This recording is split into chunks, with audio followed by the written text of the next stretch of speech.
What is coming up to sitting?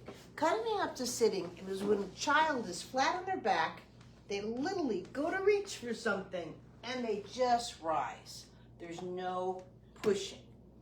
A child that is there, literally who has to bend to their side and then push up. No difference than an adult.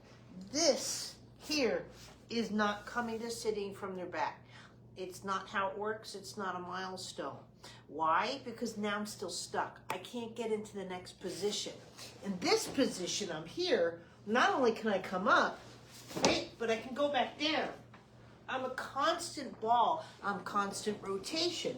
If I'm here, right, the motion's the move. It's a motion, and it's over. And now and that's why you're still having problems with army crawling. This is why you still can't now get up, because you're still in push mode, right? We're never in push mode. It's not how it works. Crawling is not pushing. Pulling into standing. We're not in a push-pull mode. That's not how development works, but it's not how optimal movement works. Doesn't matter if you're a senior citizen or a brand new baby.